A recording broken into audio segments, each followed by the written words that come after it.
निम्नलिखित घटनाओं पर विचार कीजिए निम्नलिखित घटनाओं पर विचार कीजिए और उनको कलाक्रमानुसार व्यवस्थित कीजिए। तो इस प्रश्न का मतलब यह है कि यहाँ पे जो चार ऑप्शंस दिए गए हैं 1 2 3 4, इसमें बताना है कि कौन सी घटना जो है पहले हुई, फिर उसके बाद कौन सी घटना हुई और सबसे बाद में कौन सी घटना हुई। तो अब इसमें पहला जो है ये है सिक्किम का विलय। सिक्किम का विलय होता है 1850 में। कब? 1850 में। झांसी का विलय होता है 1853 में। पंजाब का विलय होता है 1849 में, 1849। बर्मा का विलय 1852। अब हमारे पास जो है ये जो चारों घटनाएं हैं, इन चारों घटनाओं की जो तिथि है, जो डेट है, वो हमें पता चल गई। अब इसको हम अरेंज कर लेंगे। तो पहले कौन सी घटना आपको दिखाई पड़ रही है? पंजाब का विलय। तो पहला नंबर क्या आएगा? 3। उसके बाद सिक्किम का विलय 3 के बाद 1। उसके बाद बर्मा का विलय 4 और लास्ट में यहां पे आप क्या दिखाई पड़ा है? झांसी का विलय, मतलब कि 2। तो उत्तर क्या होगा? 3142। तो यहां पे 3142 क्या है? Option number B. तो सही उत्तर क्या है इस प्रश्न का? Option number B. अब चलते हैं अगले प्रश्न की तरफ। हमारे सामने जो अगला प्रश्न ये है कि एंग्लो ओरिएंटल कॉलेज अलीगढ़ की स्थापना निम्नलिखित में से किस वर्ष हुई? ठीक है, तो आपको बताना है कि Mohammedan Anglo oriental college Aligarh was founded in which of the following years. ये जो आप इस कॉलेज का नाम देख रहे हैं वो आज की डेट में अलीगढ़ मुस्लिम यूनिवर्सिटी है, AMU। क्या? अलीगढ़ मुस्लिम यूनिवर्सिटी। अब इसकी स्थापना का वर्ष पूछा जा रहा है, तो इसकी स्थापना होती है 1875 में, 1875। और यहीं पे आपको ध्यान में रखना है कि इनके संस्थापक सदस्य कौन थे। तो सर सैयद अहमद खां, कौन? सर सैयद अहमद खां के द्वारा 1875 में मोहम्मदन एंग्लो ओरिएंटल अलीगढ़ की स्थापना की गई थी। और आज की डेट में इस कॉलेज का नाम क्या है? अलीगढ़ मुस्लिम यूनिवर्सिटी। और एक चीज और ध्यान दीजिएगा, अलीगढ़ मुस्लिम यूनिवर्सिटी केंद्रीय विश्वविद्यालय है। क्या? केंद्रीय विश्वविद्यालय। तो उत्तर प्रदेश में स्थित अलीगढ़ मुस्लिम यूनिवर्सिटी आज की डेट में क्या है? सेंट्रल यूनिवर्सिटी है। अगला प्रश्न यह है कि who among the following was a founder of the United Indian Patriotic Association with Syed Ahmad Khan. ठीक है, तो सर सैयद अहमद खां से संबंधित यह दूसरा प्रश्न आ गया।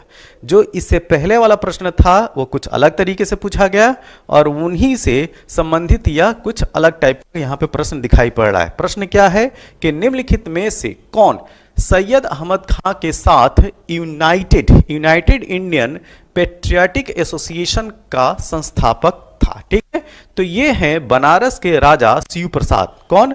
बनारस के राजा शिव प्रसाद के साथ मिलकर उन्होंने यूनाइटेड इंडियन पेट्रियोटिक एसोसिएशन की स्थापना की थी। तो आप देख रहे हैं कि संस्थाओं के क्रम में ये दूसरा प्रश्न आ गया। ठीक है, और ये मेरे द्वारा फ्रेम किया हुआ प्रश्न नहीं है, यूपीपीएससी RO के एग्जाम में यह पूछा गया प्रश्न है। ठीक है, तो इस तरह के जो प्रश्न आ रहे हैं उनको ध्यान में रखिए कि आपको जो है किस तरीके से पढ़ना है और कैसे जो फैक्ट्स हैं उनको छोड़ना है। और सबसे बड़ी बात मैं फिर से आपसे कहना चाहूँगा कि एग्जाम में या कॉम्पिटिशन में तैयारी करते समय आपके अंदर यह गुण जरूर होना चाहिए कि क्या आपको पढ़ना है और क्या आपको छोड़ना है। अब चलते हैं अगले प्रश्न की तरफ। हमारे सामने जो अगला प्रश्न है, of the following was elected as general secretary of all India Kisan Congress established in Lucknow. ठीक है, तो आपको बताना है कि लखनऊ में स्थापित अखिल भारतीय किसान कांग्रेस के महासचिव कौन? महासचिव के रूप में निम्नलिखित में से किसे चुना गया है? तो ये संस्था जैसा कि आप जानते हैं कि 1936 की संस्था है और इसके महासचिव के रूप में NG रंगा को चुना जाता है। किसको? NG रंगा। तो ऑप्शन नंबर बी इसका सही उत्तर है। जो यहाँ पे स्वामी सहजानंद जो है इनके संस्थापक थे। ठीक है, वो चेयरमैन थे, लेकिन यहाँ पे महासचिव की बात की जा रही है, जनरल सेक्रेटरी की। किसकी? ऑल इंडिया किसान कांग्रेस की। तो NG रंगा जो है वो इसके महासचिव थे। अगला प्रश्न, अगला प्रश्न यह है कि who among the revolutionary leaders attempted to assassinate Charles Tegart the hated police commissioners of Calcutta. तो निम्नलिखित में से किस क्रांतिकारी नेता ने कलकत्ता के क्रूर पुलिस कमिश्नर चार्ल्स टेगार्ट की हत्या का प्रयास किया था? ठीक है, यहां पे पूछा जा रहा है कि किसने जो है इनकी हत्या का अटेम्प्ट किया था, ना कि हत्या की थी। ठीक है, तो प्रश्न को ध्यान से देखा कीजिए, तब जो है वो उत्तर लगाया कीजिए। तो यहां पे हत्या का प्रयास, किसकी हत्या का प्रयास? कमिश्नर चार्ल्स टेगार्ट की हत्या का प्रयास। तो दिए गए ऑप्शंस में सही उत्तर आपका क्या है? जी हाँ, कलकत्ता मतलब बंगाल के जो क्रांतिकारी युवा नेता थे गोपीनाथ साहा, उनके द्वारा यह प्रयास किया गया था। तो यहां पे जो हमारा सही उत्तर है क्या है? Option number D. अब चलते हैं अगले प्रश्न की तरफ। अब देखिए, एक ट्रेंड जो है वो फिक्स है क्या? एक तरफ आपको एक लिस्ट इधर दी रहेगी और दूसरी तरफ दूसरी लिस्ट इधर दी रहेगी। तो इस तरह के प्रश्नों की वो झड़ी रहती है, खास तौर से यूपीपीएससी और यूपीएससी के एग्जाम में। तो यहां पे एक तरफ आपको क्या देखने को मिल रहा है? एडिटर या राइटर, और दूसरी तरफ न्यूज़पेपर या मैगजीन का नाम। अब उनके साथ आपको जो है सही सुमेलित कौन सा नहीं है, इस प्रश्न के अनुसार वो आपको देखना है। तो निम्नलिखित युग्मों में से कौन सा एक सही सुमेलित नहीं है? तो देखिए, अरविंदो घोष वंदे मातरम, तो ये तो मैच है, ये सही है। गोपाल कृष्ण गोखले सत्याग्रह, जी नहीं, इनके अखबार का नाम था सुधाकर। क्या? सुधाकर।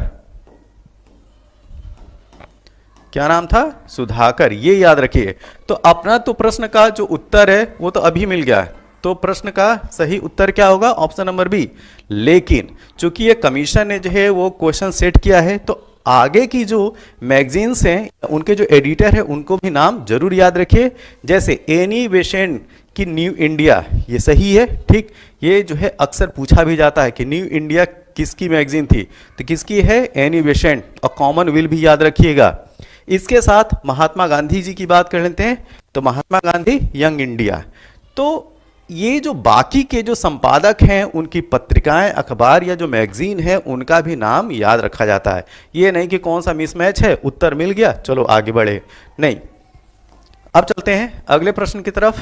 अगला प्रश्न जो है बहुत इंपॉर्टेंट है। ठीक, यहां पे सबने अवज्ञा आंदोलन से प्रश्न को जो है वो बनाया गया है। तो प्रश्न क्या है कि with reference to the civil disobedience movement which of the following statements is are correct. आपको बताना है कि सविनय अवज्ञा आंदोलन के संदर्भ में निम्नलिखित कथनों में से कौन से कथन सही है? ठीक है, तो पहला स्टेटमेंट देखते हैं। तो Mahatma Gandhi was not punished for violating the salt law. Mahatma Gandhi कानून तोड़ने के विरोध में सजा नहीं दी गई थी। क्या ये स्टेटमेंट सही है? देखिए, 12 मार्च 1930 को दांडी मार्च यात्रा होती है और उसके तहत नमक कानून तोड़ने के एवज में महात्मा गांधी जी को गिरफ्तार कर लिया जाता है। ठीक है, तो अगर किसी को गिरफ्तार करके जेल में डाल दिया जाए तो यह सजा के अंतर्गत आएगा कि नहीं? बिल्कुल आएगा।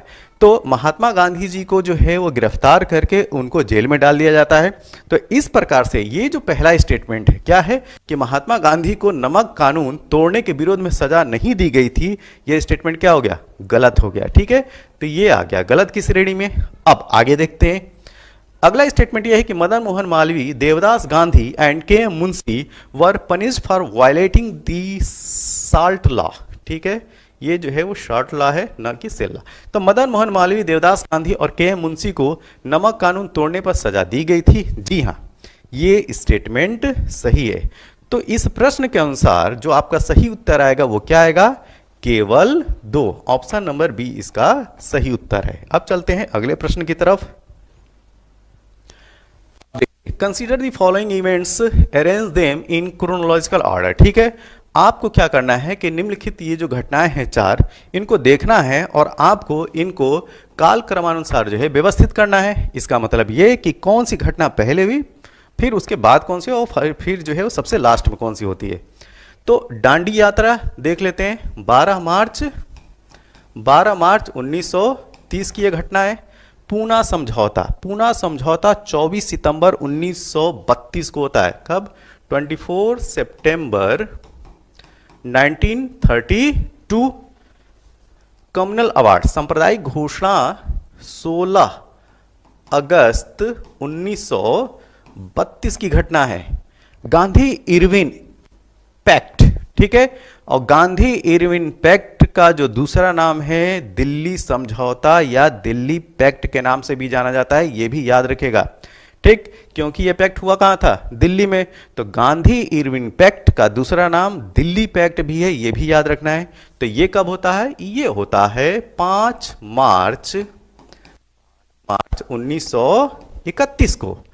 अब हमारे पास जो है सबकी डेट पता चल गई। अब यहां पे हम अरेंज कर सकते हैं कि पहले कौन सी घटना होगी। तो 12 मार्च 1930 की दांडी यात्रा, तो एक हो गया। उसके बाद किसका नंबर आया, 5 मार्च 1931 की घटना क्या है, गांधी इरविन समझौता, तो एक के बाद 4। उसके बाद सांप्रदायिक घोषणा 16 अगस्त 1932, 1 4 3। और उसके बाद लास्ट में कौन, पूना समझौता 24 सितंबर 1932। तो 1432 यस, ऑप्शन नंबर डी इसका, डी जो है उसका सही उत्तर है, ठीक है, ऑप्शन डी इसका सही उत्तर है 1432। अगला प्रश्न, which of the following statements about India is incorrect. आपको बताना है इनकरेक्ट। ध्यान दीजिए, प्रश्न जब भी पूछा जाए तो आप प्रश्न को बड़े ही सावधानी से देखिए कि वह सही स्टेटमेंट जानना चाह रहा है कि गलत स्टेटमेंट जानना चाह रहा है। क्योंकि क्या होता है कि अगर करेक्ट और इनकरेक्ट की स्पेलिंग देखेंगे तो बहुत ही माइन्यूट सा डिफरेंस है। करेक्ट अगर आईएन लग गया तो इनकरेक्ट हो गया। तो प्लीज सावधानी जरूर बरतिएगा। तो भारत के लिए निम्नलिखित कथनों में से कौन सा असत्य है, ठीक है, कौन सा असत्य है। India is the 7th largest country in the world. Bharat विश्व का 7वां बड़ा देश है। क्या यह स्टेटमेंट सही है? जी हाँ, यह स्टेटमेंट सही है। तो अपना तो उत्तर ये नहीं हो सकता, ठीक। India is the 2nd populace country of the world. Bharat जनसंख्या की दृष्टि से विश्व का दूसरा राष्ट्र है। हाल फिलहाल में तो है, लेकिन अब ये जो है पहले स्थान पे आ जाएगा, ठीक। इसमें कोई मतलब कि अभी ज़्यादा दिन नहीं है।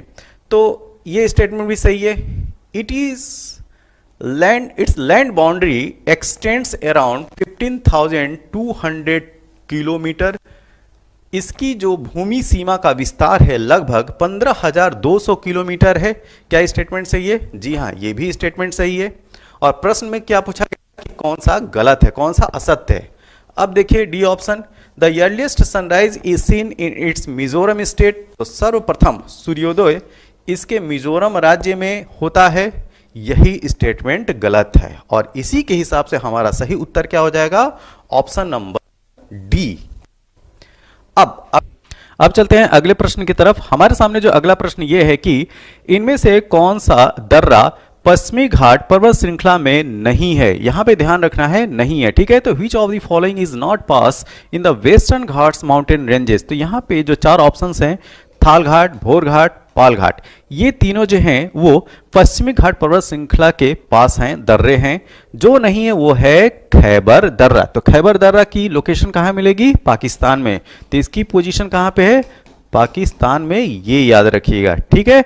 तो हमारा जो सही उत्तर होगा इस प्रश्न के अनुसार ऑप्शन नंबर सी। अब चलते हैं अगले प्रश्न की तरफ। हमारे सामने जो अगला प्रश्न है ये काफी आसान सा प्रश्न है। यह प्रश्न जो है वो कई बार और कई जगहों पे कई एग्जाम में पूछा गया है, ठीक है।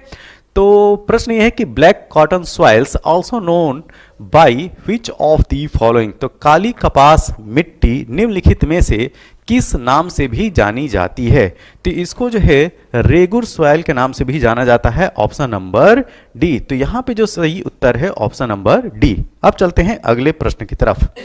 अगला प्रश्न यह है कि in which of the following state of the India Koyali, क्या Koyali petroleum refinery is located. तो भारत के निम्नलिखित राज्यों में से किस में कोयली पेट्रोलियम शोधनशाला अवस्थित है? तो दिए गए ऑप्शंस में जो सही उत्तर है वो है गुजरात। तो इंडियन ऑयल कॉरपोरेशन के तहत, ध्यान दीजिएगा, IOC इंडियन ऑयल कॉरपोरेशन के तहत जो कोयली कोयली पेट्रोलियम शोधनशाला है वो है गुजरात में। ऑप्शन नंबर सी इसका सही उत्तर है। अगले प्रश्न की तरफ चलते हैं। अगला प्रश्न ये है कि which of the following parts of Ganga river is declared a national water veg. तो गंगा नदी के निम्नलिखित में से किस भाग को राष्ट्रीय जल मार्ग घोषित किया गया है। आपको बताना है कि इस चार ऑप्शंस में से वह कौन सा पार्ट है जिसको राष्ट्रीय जल मार्ग घोषित किया गया है। तो यह है प्रयागराज से हल्दिया।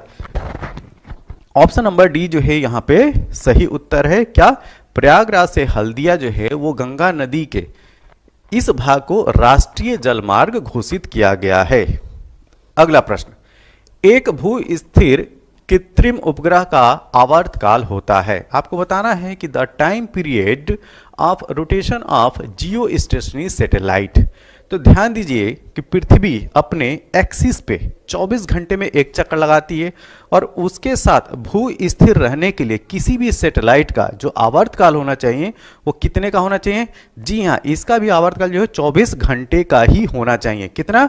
24 आवर। तो यहाँ पे सही उत्तर क्या हो जाएगा? Option number B. Option number B जो है यहाँ जो है वो सही उत्तर है। अगला फिर जो है सूची 1 और सूची 2 इस तरीके का प्रश्न आ गया। यहाँ पे सूची 1 और सूची 2 लिस्ट 1 और लिस्ट 2 की बात की गई है। एक तरफ ट्राइब आदिवासी ये जो है वो ट्राइब्स का नाम है और दूसरी तरफ उनकी अवस्थिति या ये कहा जाए वह किस राज्य में या उनकी जो है लोकेशन कहाँ पे ये आपको बताना है। तो ये है भील। भील जो है वो किस राज्य की ट्राइब है? तो भील राजस्थान। तो ए के सामने 2। उसके बाद गोंड छत्तीसगढ़, बी के जगह 3, लिम्बूस सिक्किम, सी के आगे 4, कोयंक या कोन्याक ये नागालैंड की ट्राइब है। तो ये है 1। तो 2 3 4 1 2 3 4 1 ये है ऑप्शन नंबर ए। तो इस प्रश्न का जो सही उत्तर है ऑप्शन ए। क्या? 2 3 4 1। अगला प्रश्न, international monetary fund loans can be used for which of the following purposes. तो अंतर्राष्ट्रीय मुद्रा कोष के ऋणों का उपयोग निम्नलिखित में से किस उद्देश्य के लिए किया जा सकता है, यह आपको बताना है। तो यहाँ पे जो ऑप्शंस दिए गए हैं जो सही उत्तर है वो है भुगतान संतुलन में अस्थायी कमी को पूरा करने के लिए। एक्चुअली में जो इंटरनेशनल मॉनेटरी फंड है वो देशों के जो बैलेंस ऑफ पेमेंट है बीओपी उसको जो है बैलेंस करने के लिए वो क्या करता है? वो भुगतान करता है। तो भुगतान संतुलन में अस्थायी कमी को पूरा करने के लिए इंटरनेशनल मॉनेटरी फंड अपने मेंबर कंट्री को, ध्यान दीजिएगा, इंटरनेशनल मॉनेटरी फंड अपने मेंबर कंट्री को यह व्यवस्था देता है। ठीक। और भारत जो है आईएमएफ और वर्ल्ड बैंक दोनों का सदस्य, ये भी ध्यान रखिएगा। अगला प्रश्न, श्वेत वस्त्र काले वस्त्रों की अपेक्षा ठंडे होते हैं क्योंकि white clothes are cooler than black clothes because क्योंकि वे संपूर्ण प्रकाश को परावर्तित करते हैं। देखिए जो व्हाइट ड्रेस है, जो व्हाइट कपड़ा होता है जैसे कि मैंने पहन रखा है, ये क्या करती है कि जो लाइट इस पे पड़ती है उसको परावर्तित कर देती है, रिफ्लेक्ट कर देती है। ठीक। तो ऊष्मा का अवशोषण हो नहीं पाता और इस वजह से गर्माहट नहीं होती है। और यहीं पे अगर ब्लैक शर्ट होती है, ठीक है, ब्लैक शर्ट होती तो वो आने वाली किरणों को क्या करता है? एब्जॉर्ब करता है और ऊष्मा को बढ़ाता है और ऊष्मा बढ़ाएगा तो गर्मी होगी। ये चीज ध्यान रखना है। तो यहाँ पे जो सही उत्तर है वो क्या हो जाएगा? ऑप्शन नंबर डी इसका सही उत्तर है। अगला प्रश्न फिर उसी तरीके से लिस्ट 1 और लिस्ट 2 दी गई है। आपको ये बताना है कि जो इधर है वो इधर जो दी गई लिस्ट है वो किसके साथ मैच करता है। सिरका में उपस्थित अम्ल, आपको बताना है कि सिरका में उपस्थित अम्ल कौन सा अम्ल होता है? जी हाँ, ये होता है एसिटिक एसिड, एसिटिक अम्ल। तो ए की जगह, ए के सामने मैं 3 लिख देता हूं। शोरिंग ऑफ मिल्क, दूध का खट्टा होना, किसकी वजह से? लैक्टिक अम्ल की वजह से। तो बी के सामने मैंने 4 लिख दिया। कंपाउंड प्रेजेंट इन बोन्स, हड्डियों में उपस्थित यौगिक। तो हड्डियों में उपस्थित यौगिक कौन सा है? जी हाँ, ये है कैल्शियम फॉस्फेट। तो सी के सामने मैंने 1 लिख दिया। Acid present in gastric juices, अमाशय रस में उपस्थित अम्ल। देखिए अमाशय में जो उपस्थित अम्ल होता है वो होता है HCl, हाइड्रोक्लोरिक एसिड, और इसी वजह से अमाशय का जो इन्वायरमेंट होता है वो अति अम्लीय होता है, क्योंकि HCl का जो pH वैल्यू होती है वो 0.7 to 1 के आसपास होती है, जो काफी ज्यादा एसिडिक है। तो डी के सामने मैं क्या लिख दूं? 2। तो क्या हो गया? 3 4 1 2। यस, ऑप्शन नंबर बी इसका सही उत्तर है। तो 3 4 1 2 जो है ऑप्शन नंबर बी में। अब चलते हैं अगले प्रश्न की तरफ। हमारे सामने जो अगला प्रश्न है कि with reference the radioactivity which of the following statements is are correct. तो रेडियो धर्मिता, यहां पे जो प्रश्न है वो रेडियो धर्मिता से है, रेडियो एक्टिविटी से है। तो रेडियो धर्मिता के संदर्भ में निम्नलिखित कथनों में से कौन सा या कौन से स्टेटमेंट सही हैं? तो यहां पे 2 स्टेटमेंट दिए गए हैं और आपको बताना है कि कौन सा करेक्ट है। रेडियो धर्मिता एक नाभिकीय गुण है। जी हां, ये स्टेटमेंट सही है। रेडियो एक्टिविटी जो होती है एक न्यूक्लियर प्रॉपर्टी है, ठीक है। Hydrogen bomb is prepared on the principle of nuclear fission. क्या नाभिकीय विखंडन के सिद्धांत पर हाइड्रोजन बम बनाया गया है? जी नहीं, हाइड्रोजन बम नाभिकीय विखंडन के सिद्धांत पर नहीं बना है, नाभिकीय संलयन के सिद्धांत पर बना है। और यहां पे अगर मैं पूछूं कि नाभिकीय विखंडन के सिद्धांत पर कौन सा बम है, तो वो है एटम बम, परमाणु बम। तो दूसरा स्टेटमेंट यहां पे हो गया गलत, ठीक, गलत। तो इस प्रश्न का सही उत्तर क्या होगा? ऑप्शन नंबर ए, केवल एक सही है। अच्छा, रेडियो धर्मिता, ये जो रेडियो एक्टिविटी है, यह कॉन्सेप्ट किसका दिया हुआ है? तो हेनरी बेकुरेले का। किसका? हेनरी बेकुरेले का दिया हुआ कॉन्सेप्ट है। अच्छा, यहीं पे एक प्रश्न और भी आप जान लीजिए। अगर आपसे पूछा जाए कि सूर्य से जो प्राप्त होने वाली ऊर्जा है वो भी एक नाभिकीय अभिक्रिया के द्वारा ही हमें वह ऊर्जा प्राप्त होती है, तो वहां पे जो ह्यूज अमाउंट ऑफ एनर्जी जो सन के पास है वह किस प्रक्रिया के तहत है? नाभिकीय संलयन या नाभिकीय विखंडन? इस प्रश्न का उत्तर जो है आप मुझे कमेंट बॉक्स में जरूर दीजिएगा, ठीक है। अगला प्रश्न, which of the following pairs of gases is used for respiratory activities of diver? तो निम्नलिखित में से गैसों का कौन सा युग्म गोताखोर को सांस लेने के संबंधी क्रियाओं में उपयोग किया जाता है? ठीक है, तो उनको कौन से गैस का मिश्रण दिया जाता है? किनको? जो स्क्रू ड्राइवर होते हैं, जो गोताखोर होते हैं, जो समुद्र के नीचे तलहटी में जाके चीजों का पता लगाते हैं, ठीक है। तो उनके जो सिलेंडर में गैस रहती है वो मिश्रण होता है ऑक्सीजन और हीलियम का। किसका? ऑक्सीजन और हीलियम का। तो ऑक्सीजन O2 प्लस हीलियम। तो हीलियम यहां पे एक निष्क्रिय गैस है, अक्रिय गैस है, इसके साथ ऑक्सीजन उनको दिया जाता है। तो ऑप्शन नंबर ए इसका सही उत्तर है। अगला प्रश्न, given below are two statements, one is labeled at the assertion A and other as reason are। नीचे दो कथन, एक जो है अभिकथन है, assertion है, और दूसरा जो है वो कारण है। तो कथन क्या है? स्टेटमेंट देते हैं, human body essential for proper growth of the body. मानव शरीर अपने लिए सभी विटामिनों का संश्लेषण कर लेता है, ठीक। तो ह्यूमन बॉडी यहां पे होगा formation of all essential vitamin, ठीक, for growth of the body. तो मानव शरीर अपने लिए सभी विटामिनों का संश्लेषण कर लेता है, ये स्टेटमेंट गलत है। अगर ह्यूमन बॉडी सारी विटामिनों का संश्लेषण खुद ही कर लेता तो हम लोग जो है सप्लीमेंट के रूप में विटामिन अलग से क्यों लेते? या वह पदार्थ, वह खाद्य पदार्थ हमें खाने की क्या जरूरत पड़ती जिसमें जो है विटामिन रिच होता? तो देखिए ये स्टेटमेंट तो गलत है, ठीक। अब बात करते हैं दूसरा, vitamins are essential for proper growth of the body. शरीर के उचित विकास के लिए विटामिन अनिवार्य होते हैं, ये सही है, ठीक। विटामिन्स जो है वो अनिवार्य हैं शरीर के प्रॉपर ग्रोथ के लिए। और एक चीज और ध्यान रखिएगा, विटामिन्स से ऊर्जा नहीं मिलती है, ठीक है, विटामिन से एनर्जी नहीं मिलती है, लेकिन विटामिन हमारे प्रॉपर ग्रोथ के लिए जरूरी है। तो यहां पे जो सही उत्तर होगा वो क्या होगा? A is false but R is true, और मतलब कि ए सही नहीं है परंतु आर सही है, तो सही उत्तर होगा हमारा डी। अगला प्रश्न, hydroxychloroquine drug used for the treatment of corona patient is obtained from the bark of which of the following plants? Corona रोगियों के उपचार के लिए प्रयुक्त हाइड्रोक्सीक्लोरोक्विन दवा, ये जो है कोरोना टाइम पीरियड में ये जो दवा है वो काफी हाईलाइट थी, ठीक, बहुत हाईलाइट थी, और वहीं से ये प्रश्न को जो है वो फ्रेम किया गया है। तो हाइड्रोक्सीक्लोरोक्विन दवा निम्नलिखित में से किस पौधे के छाल से प्राप्त होती है? तो इस पौधे का नाम है सिनकोना। क्या? सिनकोना, ऑप्शन नंबर सी, यहीं से जो है क्लोरोक्विन बनाई जाती है।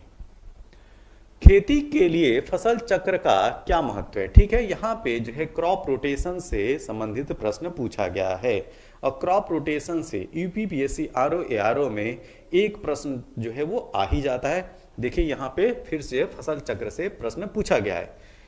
इससे उत्पादन में वृद्धि होती है, इट इंक्रीज द प्रोडक्शन। जी हाँ, ये स्टेटमेंट सही है। सॉइल फर्टिलिटी इज कंजर्व्ड, मृदा की उर्वरकता संरक्षित रहती है, ये भी सही है। सॉइल इरोजन, ठीक, सॉइल इरोजन इज रिड्यूस्ड, मृदा कटाव कम होता है, ये भी सही है। तो हमारा सही उत्तर क्या होगा? Option number B. अगला प्रश्न, which of the following micro organism are used as bio fertilisers? ये प्रश्न घूमता रहता है एग्जाम में, इसको ध्यान में रखिएगा, ठीक है। तो निम्नलिखित में से कौन सा सूक्ष्म जीव जैव उर्वरक के रूप में प्रयोग होता है? तो यहां पे सही उत्तर है साइनोबैक्टीरिया, ठीक। साइनोबैक्टीरिया का दूसरा नाम ब्लू ग्रीन एल्गी, क्या? ब्लू ग्रीन एल्गी या नीली हरित शैवाल भी कहते हैं। तो साइनोबैक्टीरिया आ जाए ऑप्शन में तब भी लगाइएगा, BGA लिखा भी आ जाए तब भी लगाएगा, ब्लू ग्रीन एल्गी भी लिखा हुआ आ जाए तब भी लगाएगा, और हिंदी में अगर आपको मिल जाता है नील हरित शैवाल तब भी लगाएगा, ठीक है। तो यह जो है जैव उर्वरक, ये कहें कि बायो फर्टिलाइजर्स के रूप में इस्तेमाल होता है। इसके अलावा जो एजोला प्लांट है उसका भी बायो फर्टिलाइजर्स के रूप में इस्तेमाल होता है। क्या? अजोला, अजोला, ठीक। इसकी स्पेलिंग ऐसा कुछ, कुसुम, ठीक है। कुसुम एक तिलहनी फसल है, इसका वैज्ञानिक नाम क्या है? तो sunflower is oil seed crop, it's scientific name. अब देखिए, जो सिविल की तैयारी करते हैं उनके दिमाग में ये रहता है कि यार मैं पौधों का या जानवरों का साइंटिफिक नाम क्यों याद करूं, मैं बायोलॉजी का या साइंस का विद्यार्थी तो हूं नहीं। ये है पेपर यूपीपीएससी आरओ 2016 का, और उस पेपर में यह प्रश्न पूछा गया आपसे कि कुसुम एक तिलहनी फसल है और इसका वैज्ञानिक नाम क्या है, ठीक। तो प्रश्न तो आ गया, जिसको पता होगा या उसका उत्तर देगा, जिसको नहीं पता होगा वो जो है ऐसे ही स्किप करेगा, ठीक है। तो यहां पे ग्लाइसिन मैक्स दिया हुआ है, तो ग्लाइसिन मैक्स किसका है botanical name? Glycine max soybean का बॉटनिकल नेम है, ठीक है। रिसिनस कम्युनिस, ठीक है, जो रेड़ी होती है गांव में देखा होगा आप लोगों ने, वो रिसिनस कम्युनिस है। कैर्थेमस टिंक्टोरियस, क्या? कैर्थेमस टिंक्टोरियस, ये है कुसुम का बॉटनिकल नेम, तो इसका नाम जरूर याद है, कैर्थेमस टिंक्टोरियस। अब चलते हैं अगले प्रश्न की तरफ। Consider the following technologies project of Indian Council of Agriculture Research and arrange them in chronological order according to their year of starting.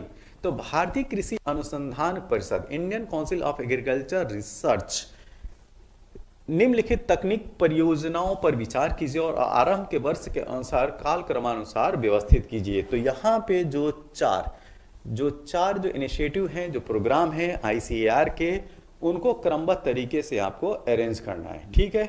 अब देखिए Indian council of agriculture research से एक प्रश्न यूपीपीएससी आरओ में आ रहा है, ठीक है, ये पैटर्न देख रहे हैं। तो आपको करना क्या है, तो इंडियन काउंसिल एग्रीकल्चर रिसर्च से संबंधित और खास तौर से कृषि से संबंधित जो प्रश्न है उनको भी आप जरूर ध्यान में रखिए। तो यहाँ पे नेशनल एग्रीकल्चर इनोवेशन प्रोजेक्ट, राष्ट्रीय कृषि नवोन्मेषी परियोजना, कृषि विज्ञान केंद्र, राष्ट्रीय कृषि तकनीकी परियोजना और प्रयोगशाला से खेत कार्यक्रम, लैंड टू लैंड प्रोग्राम। तो जो नेशनल एग्रीकल्चर इनोवेशन प्रोजेक्ट है वो 2006 का है। कृषि विज्ञान केंद्र 1974, राष्ट्रीय कृषि तकनीकी परियोजना ये है 1998 और प्रयोगशाला से खेत कार्यक्रम ये है 1979। ठीक, अब हम इसको, तो पहला नंबर क्या होगा 4, उसके बाद पहला नंबर होगा 2, पहला नंबर होगा 2, उसके बाद 4, उसके बाद 3 और में कौन है, राष्ट्रीय कृषि नवोन्मेषी परियोजना, national agricultural innovation project 2431। Option number A इसका सही उत्तर है। ठीक है, तो ये जो वर्ष हैं इनको जरूर ध्यान में रखिए कि कौन से वर्ष में कौन सा इनिशिएटिव जो आया है Indian council of agriculture research के द्वारा। और इससे पहले जो प्रश्न पूछे गए थे ये पूछे गए थे कि भारत का पहला कृषि विज्ञान केंद्र कहाँ पे खोला गया था, ये प्रश्न पूछा गया था। और यहाँ पे क्या किया, अब उनको जो है वर्ष के अनुसार व्यवस्थित करने को दे दिया। ठीक है, अगला प्रश्न, alcohol that is derived from fermentation of germinated barley grains is known as, जौ के, ठीक है, जौ के अंकुरित बीजों के किण्वन से बने शराब को क्या कहते हैं, तो उसको कहते हैं बियर। क्या, बियर। बहुत सारे युवा जो हैं इसको शराब की श्रेणी में नहीं रखते हैं, लेकिन विज्ञान क्या कहता है, यह एक शराब है। तो बियर भी शराब की श्रेणी में आता है, लेकिन युवाओं के द्वारा इसको शराब में नहीं गिना जाता है। ठीक है, ये सोशियोलॉजी में आता है। ठीक है, अब चलते हैं अगले प्रश्न की तरफ। In Uttar Pradesh which of the following assist entrepreneurs in setting up industries and enterprise, निम्नलिखित में से कौन सा उत्तर प्रदेश के उद्यमियों को उद्योगों में एक उद्योग लगाने में सहायता करता है। ठीक है, तो यूपी में जो उद्योग बंधु इनिशिएटिव है वो क्या करता है, उत्तर प्रदेश के जो इंडस्ट्रीज हैं उनको इंडस्ट्री लगाने में क्या करता है, हेल्प करता है। तो यहां पे सही उत्तर क्या होगा, ऑप्शन नंबर डी। अगला प्रश्न, the famous tomb of wife of Nawab Shujauddaula Bahu Begum tomb is situated at which of the following place, Nawab Shujauddaula की बेगम का प्रसिद्ध मकबरा बहु बेगम का मकबरा निम्नलिखित में से किस स्थान पर अवस्थित है, तो ये है फैजाबाद में। ठीक, ऑप्शन नंबर डी फैजाबाद। अगला प्रश्न, for fast space industrialization to make investment and for generation of employment opportunity UP government would set up state first data center in, ठीक है, तो तीव्र औद्योगिकरण हेतु निवेश करने तथा रोजगार के अवसरों के सृजन के लिए उत्तर प्रदेश सरकार ने राज्य का पहला, बहुत इंपॉर्टेंट है, राज्य का पहला आंकड़ा केंद्र स्थापित करेगा। कहां पे, Greater Noida, option number B. अगला प्रश्न, the term revenue neutral rate, इस टर्म को याद रखिएगा, ये आगे भी जाके पूछा जा सकता है, ये भी पूछा जा सकता है शॉर्ट नोट्स के रूप में यूपीपीएससी मेंस में। तो रिवेन्यू न्यूट्रल रेट आज in news recently is related to, ठीक है, तो राजस्व तटस्थ दर जो हाल ही में समाचारों में था वह संबंधित है, तो यह रिलेटेड है goods and service tax, GST, तो वस्तु एवं सेवा कर से संबंधित है। क्या, राजस्व तटस्थ दर। अब इसका मतलब क्या आता है, ठीक है, तो जो रिवेन्यू न्यूट्रल रेट है इसका मतलब ये होता है कि केंद्र और राज्य दोनों के द्वारा जो है एक समान ये कर लगाया जाएगा, तो इसको बोलते हैं रिवेन्यू न्यूट्रल रेट। अगला प्रश्न, Which of the following places of UP was known as रंग theatre during the British rule in India? ठीक, भारत में ब्रिटिश शासन काल में उत्तर प्रदेश के निम्नलिखित में से किस स्थान को रंग थिएटर के रूप में, कौन सा थिएटर, रंग थिएटर के रूप में जाना जाता था? तो लखनऊ का जो GPO है, अंग्रेजों के जमाने में रंग थिएटर के नाम से जाना जाता है, और जैसा नाम है वहां पे अंग्रेज क्या करते होंगे, मनोरंजन करते होंगे। तो जो GPO है उसको रंग थिएटर के रूप में ब्रिटिश शासन के टाइम में जाना जाता था।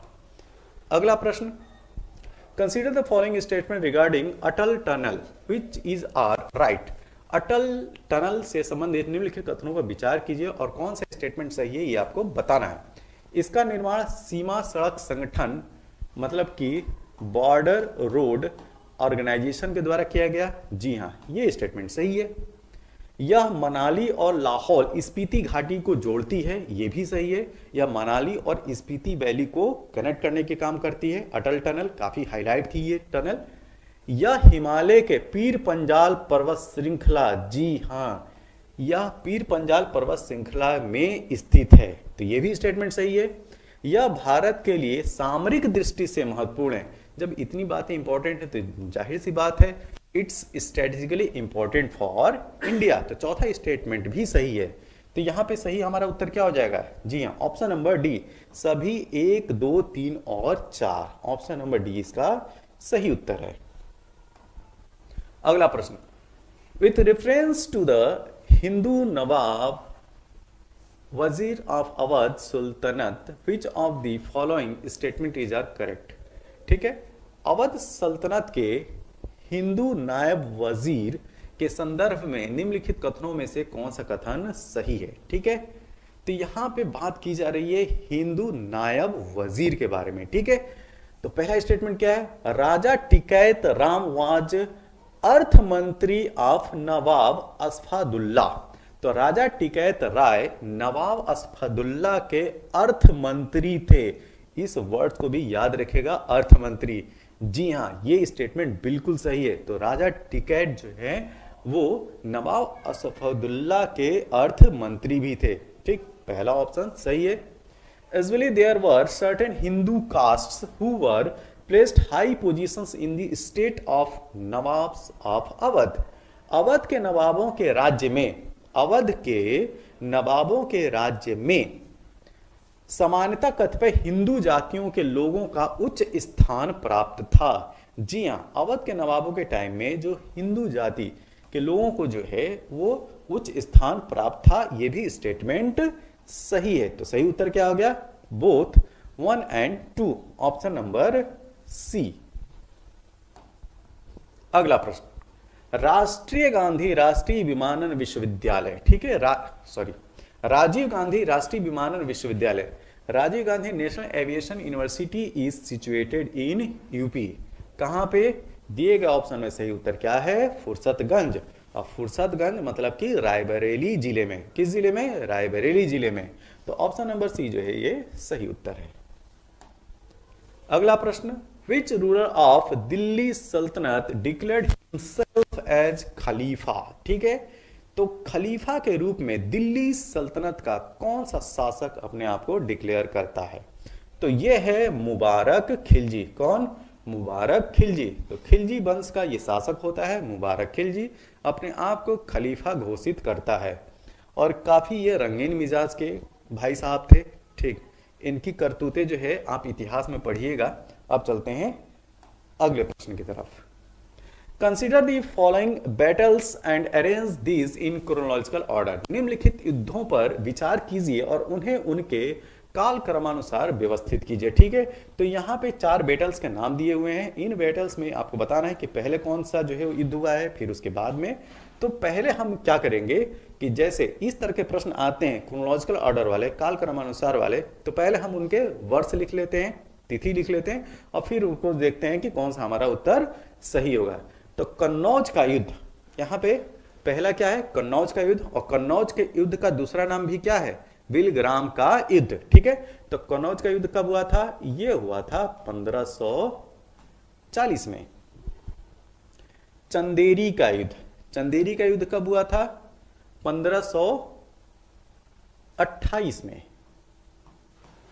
1528 में, ठीक है। चंदेरी का युद्ध, चंदेरी मध्य प्रदेश में 1528 में चंदेरी का युद्ध। बैटल ऑफ तालीकोटा, तालीकोटा के युद्ध 1565 में, कब? 1565 में। चौसा का युद्ध कब हुआ है? चौसा का युद्ध होता है 1539 में, 1539। अब इसको जो है हम अरेंज करते हैं। यहां पे सबसे पहले क्या हो जाएगा? चंदेरी का युद्ध 2 के बाद 1528, 2 के बाद 4, अब 4 के बाद 1, 4 के बाद 1, अब 1 के बाद क्या बचा? अब केवल 3 बचा। तो हमारा उत्तर 2 4 1 3, तो 2 4 1 3 सही उत्तर क्या है? ऑप्शन नंबर बी जो है हमारा सही उत्तर है।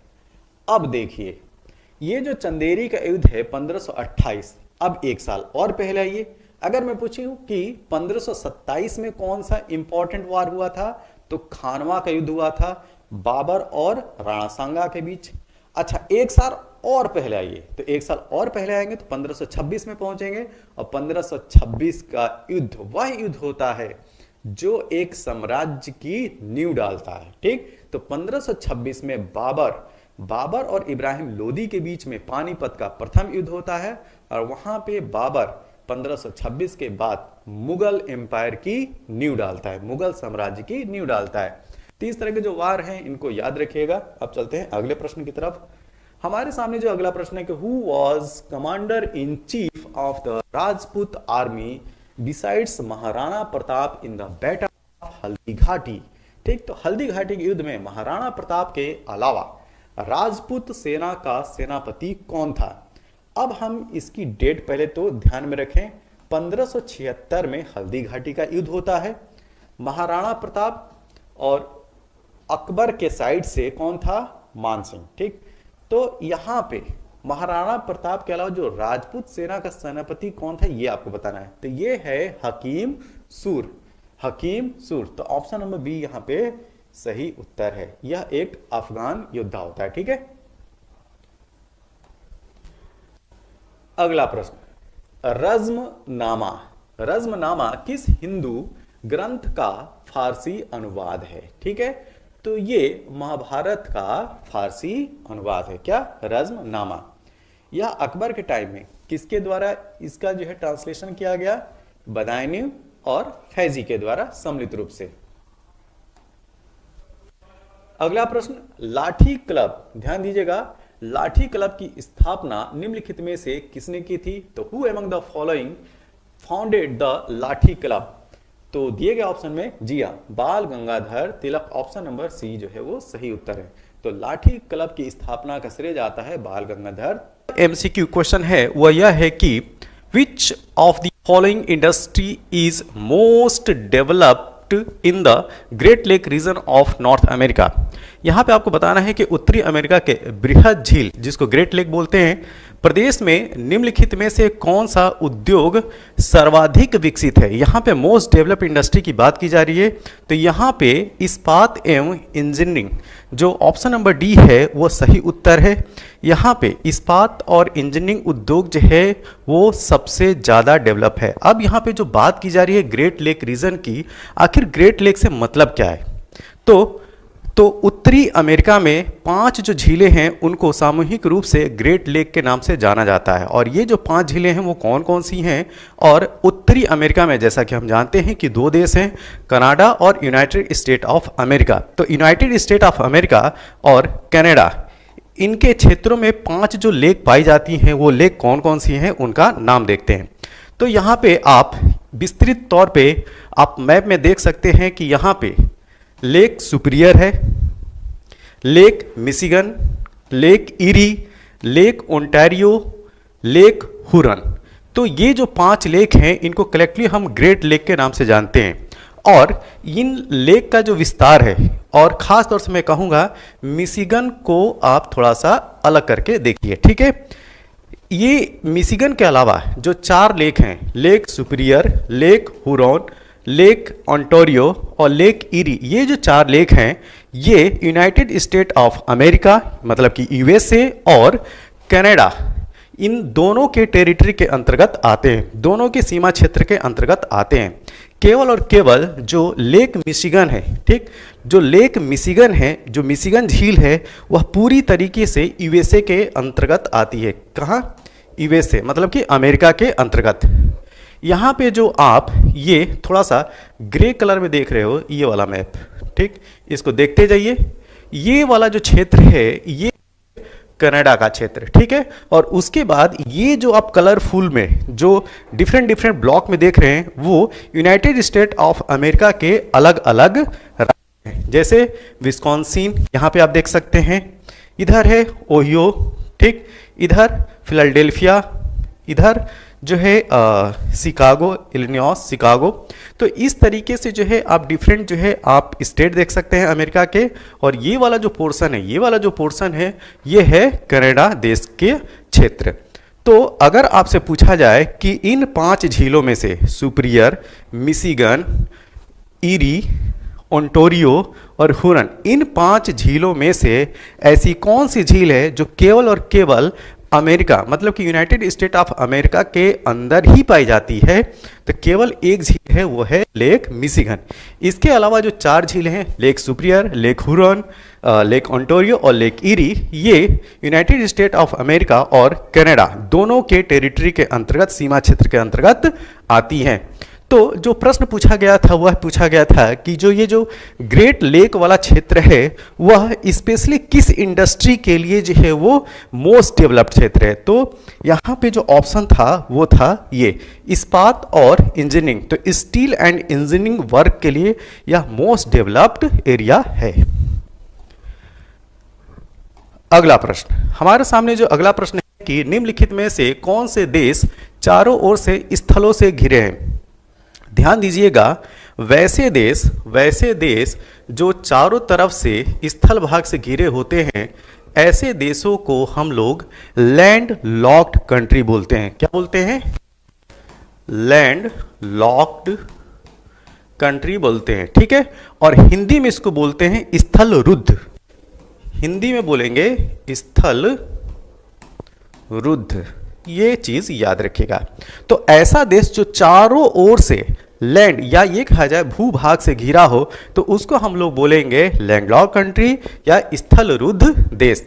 तो दिए गए ऑप्शन में जो 4 देश हैं उसमें आर्मेनिया, बोत्सवाना और इथोपिया, ये जो 3 देश हैं वो लैंडलॉक्ड हैं, मतलब कि इनकी जो सीमा क्षेत्र है किसी भी समुद्र या सागर से नहीं लगती है, ठीक है। तो यहाँ जो सही उत्तर होगा वो होगा 1, 3 और 4। सही उत्तर ऑप्शन नंबर डी होगा, ठीक है। ऑप्शन नंबर डी इसका सही उत्तर है, 1, 3 और 4। अब इसको जो हम विस्तृत तौर पे मैप में देखेंगे कि ये मैप में है कहाँ। तो देखिए जो यहाँ पे जो ऑप्शन है क्या, बोत्सवाना और इथोपिया। बोत्सवाना और इथोपिया जो हैं वो अफ्रीका महाद्वीप के अंतर्गत आते हैं। और ये जो मैप है ये है अफ्रीका महाद्वीप का मैप, मतलब कि अफ्रीका कॉन्टिनेंट। तो अफ्रीका कॉन्टिनेंट में इथोपिया ये है और बोत्सवाना ये है, ठीक है। तो अगर मैं इथोपिया की बात करूं तो इथोपिया एक तरफ से सोमालिया से घिरा हुआ है, इधर देख सकते हैं, इधर जिबूती है, ये इरिट्रिया है, इधर सूडान और यहाँ पे केन्या है, साउथ में केन्या से ये घिरा हुआ है। तो चारों तरफ से आप देख रहे हैं कि ये जो है वो देश मतलब कि भूभाग से ही घिरा हुआ है। तो इथोपिया क्या होगा? लैंडलॉक्ड कंट्री हो गई। और इसकी जो है कैपिटल भी ध्यान में रखिए, इसकी कैपिटल है अदिस अबाबा। तो अब हम बात करते हैं बोत्सवाना की, ठीक है। तो बोत्सवाना किससे घिरा हुआ है? इधर जो है आप देख सकते हैं, इधर जो है साउथ अफ्रीका से घिरा हुआ है, मतलब साउथ में। इधर अगर हम बात करें नॉर्थ ईस्ट में तो इधर ये जिम्बाब्वे, अगर नॉर्थ में बात किया जाए तो जाम्बिया से, नॉर्थ वेस्ट में बात करें अंगोला, और इधर वेस्ट में अगर बात किया जाए तो नामीबिया से। तो ये जो है वो चारों तरफ से देशों से घिरा हुआ है। इसकी सीमा रेखा जो है किसी भी समुद्र, सागर या महासागर से नहीं लगती है। तो ये भी क्या हुआ?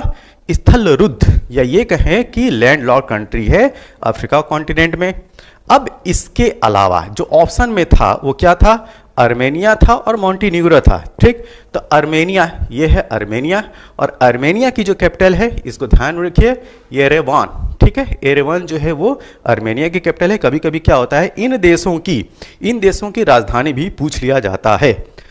तो अर्मेनिया की स्थिति देखते हैं। इधर आप देख सकते हैं कि ये टर्की से घिरा हुआ है, नॉर्थ में जॉर्जिया से, और साउथ में जो है वो ईरान से इसकी सीमा रेखा लगती है। और इधर बात करें, मतलब कि ईस्ट में बात करें, तो अजरबैजान से इसकी सीमा रेखा जो है वो लग रही है। तो अर्मेनिया भी चारों तरफ से जो है वो लैंड, या ये कहा जाए कि किसी न किसी भूभाग से, किसी देश के भूभाग से ही घिरा है। तो इसकी भी सीमा रेखा किसी न तो समुद्र से लगती है, न तो सागर से लगती है, न तो महासागर से लगती है। तो अर्मेनिया भी क्या हुआ, लैंड लॉक्ड या स्थलरुद्ध देश हुआ। अब हम देखेंगे मॉन्टीनिग्रो को। ठीक है, तो मॉन्टीनिग्रो आप देख रहे हैं कि मॉन्टीनिग्रो की ये जो सीमा है, ये इधर एड्रियाटिक सी से, मतलब जो एड्रियाटिक सागर है उसके साथ लग रही है। तो यहाँ पे मॉन्टीनिग्रो क्या हो गया, वह जो है लैंड लॉक कंट्री नहीं हुआ। तो इस तरीके से जो विजुअलाइजेशन है, हम जो है वो मैप में भी देखा करें, और बार बार ये जो क्षेत्र हैं उनको आप मैप पे जरूर देखा कीजिए, क्योंकि यहाँ से प्रश्न जो है अक्सर जो है यूपीपीएससी फ्रेम करती है। और आज की डेट में अगर 2023 प्रीलिम्स की यूपीएससी प्रीलिम्स की मैं बात करूँ, तो मैप जो है यूपीएससी के लिए भी काफ़ी फेवरेट टॉपिक रह गया। ठीक है, तो मैप को जो है सावधानी से पढ़िए। अब चलते हैं अगले प्रश्न की तरफ। हमारे सामने जो है कथन और कारण आधारित यह प्रश्न है। प्रश्न ये है कि नीचे दो कथन दिए गए हैं, एक को अभिकथन, ठीक, एसर्शन, और दूसरा जो है उसका रीजन है, कारण है। ठीक है, एसर्शन क्या है, the pampas plain is the main region for cultivation in Argentina. ठीक है, अर्जेंटीना में खेती के लिए पंपास का मैदान मुख्य क्षेत्र है। तो यह जो कथन है वो सही है। जी हाँ, अर्जेंटीना में जो पंपास ग्रासलैंड है, वो वाला जो एरिया है, या यह कहा जाए कि पंपास प्लेन जो है, पंपास मैदान जो है, वह खेती, या ये कहा जाए कि क्रॉप कल्टीवेशन के लिए बहुत ही जो है वो मेन एरिया है। तो ये सही बात है। दूसरी बात, इसका कारण क्या दिया गया, पंपास की उपजाऊ मिट्टी तथा शीतोष्ण जलवायु फसल तथा घास उगाने के लिए बहुत उपयोगी है। तो अगर ये कंडीशन है तभी तो वो खेती के लिए क्या है, प्रमुख मैदान है। तो यहाँ पे कथन और कारण दोनों जो है वो सही है। तो सही उत्तर क्या होगा, ऑप्शन नंबर ए। क्या है ऑप्शन नंबर ए और आर दोनों सही है, और आर ए की सही व्याख्या भी कर रहा है। तो यहाँ पे जो कथन था और जो कारण था, कथन की सही व्याख्या जो है आर कर रहा था, रीजन कर रहा था। तो यहां पे उत्तर होगा ऑप्शन ए। अगला प्रश्न, अब हम लोग यहां पे देख लेंगे कि जो टेम्परेट ग्रासलैंड है और जो ट्रॉपिकल ग्रासलैंड है पूरे वर्ल्ड में, वो कौन कौन से क्षेत्र जो है वो टेम्परेट ग्रासलैंड के अंतर्गत आते हैं और कौन जो है ट्रॉपिकल ग्रासलैंड के अंतर्गत आते हैं। टेम्परेट ग्रासलैंड से मतलब है शीतोष्ण घास के मैदान, और ट्रॉपिकल ग्रासलैंड से मतलब है उष्ण कटिबंधीय घास के मैदान। तो यहाँ पे आप नाम देख सकते हो, अर्जेंटीना जो कि प्रश्न में ही था, पंपास। ऑस्ट्रेलिया में जो टेम्परेट ग्रासलैंड है वो डाउन्स के नाम से जानी जाती है। सेंट्रल नॉर्थ अमेरिका में जो है वो प्रेरीज के नाम से जानी जाती है। क्या, प्रेरीज। और हंगरी में पुस्टा के नाम से जानी जाती है। न्यूजीलैंड में कैंटरबरी, ये याद रखिएगा, ठीक है, न्यूजीलैंड में कैंटरबरी के नाम से जानी जाती है। रशिया और यूक्रेन वाला जो क्षेत्र है वहाँ पे स्टेपिस के नाम से जानी जाती है। और यह वाला जो क्षेत्र है, ध्यान दीजिएगा, यह वाला क्षेत्र, यह जो है वो गेहूं के कटोरे के रूप में भी जाना जाता है। मतलब कि इस वाले क्षेत्र में गेहूं की खेती जो है वो भरपूर होती है। साउथ अफ्रीका में यही वाला जो क्षेत्र है वो वेल्ट्स के नाम से जाना जाता है। मतलब कि जो टेम्परेट ग्रासलैंड है साउथ अफ्रीका में किस नाम से जानी जाएगी, वेल्ट्स के नाम से जानी जाती है। आप यहाँ पे मैप में देख सकते हो, ये वेल्ट्स है, पंपास है, प्रेरीज है, स्टेपीज है। ठीक, अब हम बात करें ट्रॉपिकल ग्रासलैंड की। तो जो ईस्ट अफ्रीका वाला जो पोर्शन है, ये वाला पोर्शन देख सकते हैं, ईस्ट अफ्रीका, ये पूरा, ठीक है, ये वाला जो पोर्शन है इसमें सवाना के नाम से जानी जाती है। ब्राज़ील में कैंपोस, वेनेजुएला में लेनोस के नाम से जानी जाती है। ठीक है, तो ये जो टेम्परेट और ट्रॉपिकल ग्रासलैंड का जो क्लासिफिकेशन है इसको जरूर याद रखिएगा, ये अक्सर एग्जाम में पूछा जाता है। कभी कभी जो है वो मैचिंग वाले प्रश्न पूछ दिया जाता है। एक तरफ जो है क्षेत्र का नाम दिया होगा और दूसरी तरफ जो है ग्रासलैंड का नाम दिया होगा और उनको जो है आपस में मैच करना होगा। ठीक है, अब चलते हैं अगले प्रश्न की तरफ।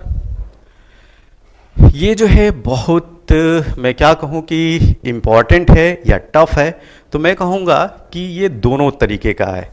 ये जो है एक जो है वो कठिन प्रश्न के अंतर्गत भी है और इम्पॉर्टेंट भी है। कठिन, पहले प्रश्न को देखते हैं फिर हम बात करते हैं। ठीक है, देखिए, निम्नलिखित तीर्थंकरों पर विचार कीजिए और उनको सही काल क्रमानुसार व्यवस्थित कीजिए। ठीक है, तो जो भी जैन धर्म के 24 तीर्थंकर हैं, ठीक, 24 तीर्थंकर हैं, उनका जो कालानुक्रम है, मतलब कि पहले तीर्थंकर से लेकर जो 24वें जो लास्ट हैं उनका पूरा कालानुक्रम जो है वो याद रखना है कि पहले कौन आए, उनके बाद में कौन आए और उनके बाद में कौन आए। तो यहाँ से यह प्रश्न जो है थोड़ा सा टफ हो जाता है कि इन सारे तीर्थंकरों का जो है क्रमबद्ध तरीके से समय के अनुसार याद रखना। तो उसी पर यह जो है प्रश्न आधारित था। जैसे अभिनंदन, ठीक, अभिनंदन नाथ जी हैं वो 4वें तीर्थंकर हैं। किस नंबर के? 4th नंबर के तीर्थंकर हैं। विमल नाथ जी 13th नंबर के तीर्थंकर हैं और मुनिसु व्रत नाथ ये 20वें नंबर के तीर्थंकर हैं। पद्म प्रभु ये 6th नंबर के तीर्थंकर है, 6ठे नंबर के। तो अब यहाँ पे देखिए कि अक्सर लोग कहा भी करते थे कि आप क्या कीजिए कि शुरू के 3 याद कर लीजिए और अंतिम के 3 याद कर लीजिए।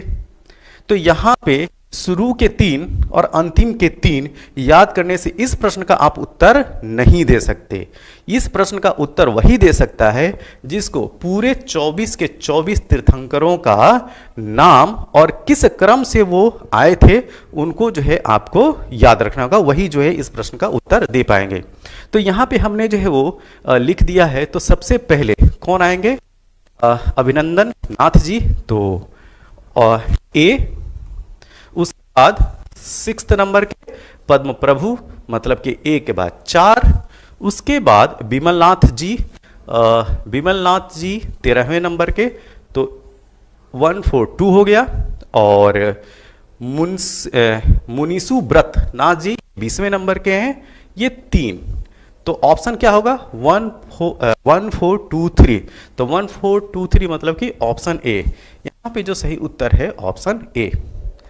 अब हम क्या करेंगे कि जो 24 तीर्थंकर हैं, जैन धर्म में जो 24 तीर्थंकर हैं उनका नाम याद रखेंगे और उनके प्रतीक भी याद रखेंगे।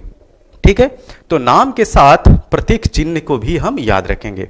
तो सबसे पहले जो तीर्थंकर आते हैं 24 तीर्थंकरों में जैन धर्म में, वो आते हैं ऋषभनाथ जी। ठीक, ऋषभनाथ जी पहले तीर्थंकर हैं और इनका प्रतीक है बैल। ध्यान रखिएगा, क्या? बैल। दूसरे नंबर के हैं अजीतनाथ जी, इनका प्रतीक है हाथी। तीसरे संभवनाथ जी हैं, इनका प्रतीक है घोड़ा।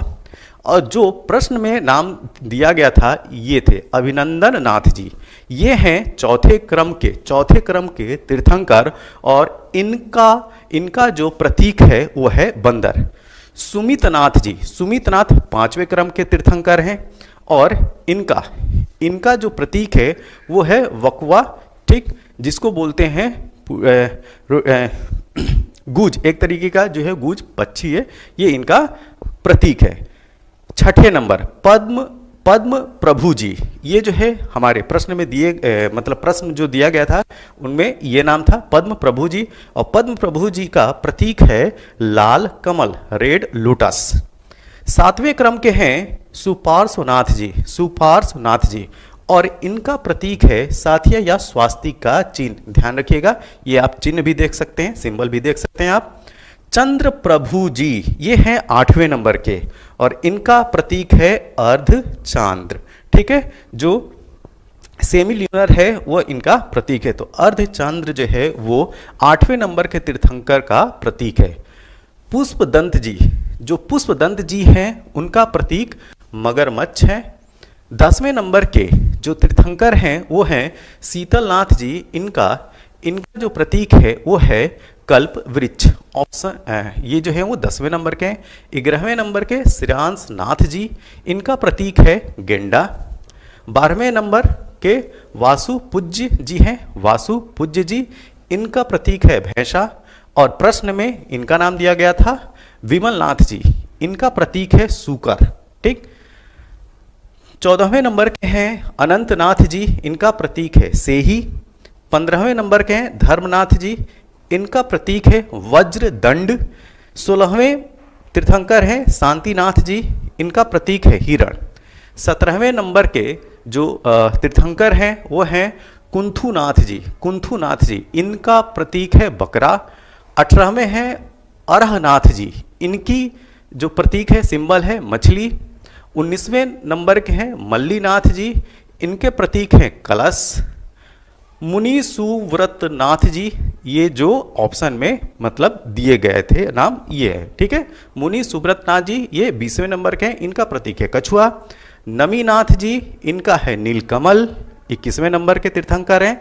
22वें नंबर के हैं नेमीनाथ जी, ध्यान दीजिए 21वें नंबर के जो तीर्थंकर हैं उनका नाम है नमीनाथ जी, और जो 22वें नंबर के हैं उनका नाम है नेमीनाथ जी। 23वें नंबर के जो तीर्थंकर हैं उनका नाम है पार्श्वनाथ जी। ठीक, और इनका प्रतीक क्या है सर्प। 24वें और लास्ट, 24वें और लास्ट ये जो तीर्थंकर इनका नाम है महावीर स्वामी जी, और इनका प्रतीक क्या है सिंह, लॉयन। तो ये जो प्रतीक हैं 24 तीर्थंकरों के, इनका नाम भी याद रखना है और इनका जो है क्रम भी याद रखना है 1 से लेके 24 तक, तभी जाके आप इस तरह के जो प्रश्न हैं उनको आप सॉल्व कर पाएंगे, वरना नहीं कर पाएंगे। तो अब समझ में आ गया होगा कि ये जो प्रश्न क्यों टफ था। अगला प्रश्न, यहां पे निम्नलिखित में से कौन सा एक सही सुमेलित नहीं है, ये आपको बताना है। ठीक है, कौन सा सही सुमेलित नहीं है। तो देखिए एक तरफ जो ये जो नाम दिख रहे हैं, ठीक, अंदाजा लग गया होगा आपको। एक तरफ जो नाम रखा हुआ है कंबोज, अस्मक, सूरसेन और कौशल। ठीक, अगर अंदाजा लग रहा हो तो ये नाम किसके हैं? ये सारे नाम जो हैं, जो 16 महाजनपद हैं उनमें से ये 4 नाम दिए गए हैं। और इधर जो है उनकी रेस्पेक्टेड कैपिटल है, क्या है? राजधानी। तो अब देखिए कंबोज की राजधानी राजपुर या हटक, क्या यह सही है? जी हाँ, यह सही है। अस्मक की कैपिटल पोटन या पोटिल, ये भी सही है, ये भी मैच है। ठीक, सूरसेन की कैपिटल क्या कौसाम्बी होती है? जी नहीं, ये सही नहीं है। सूरसेन की कैपिटल जो है वो कौसाम्बी नहीं है, वो है मथुरा। तो यहां पे क्या होना चाहिए था? ये होना चाहिए था मथुरा। तो ये हो गया गलत। तो हमारा जो उत्तर होगा वो यही उत्तर होगा, ऑप्शन नंबर सी हमारा करेक्ट आंसर होगा। डी क्या है? कौशल, कौशल श्रावस्ती, तो ये भी मैच है। तो जो हमारा जो प्रश्न के अनुसार जो सही उत्तर होगा वो होगा ऑप्शन नंबर सी, सूरसेन की कैपिटल कौसाम्बी नहीं है, सूरसेन की कैपिटल है मथुरा। अब हम बात करेंगे जो ये 16 महाजनपद हैं, ठीक है, ये जो 16 महाजनपद हैं उन सबकी राजधानियां क्या हैं, इसी लगे हाथ जो है हम याद करेंगे। तो एक तरफ महाजनपद दिया हुआ और दूसरी तरफ कैपिटल, उनकी राजधानी दी है।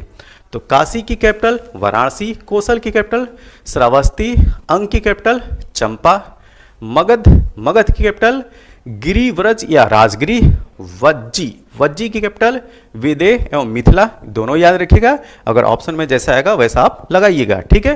तो वज्जी की कैपिटल विदेह एवं मिथिला, मल की कैपिटल कुशीनारा और पावा, चेदी सुक्तिमती, वत्स कौशाम्बी, देखिए वत्स की कैपिटल कौशाम्बी है, ठीक है।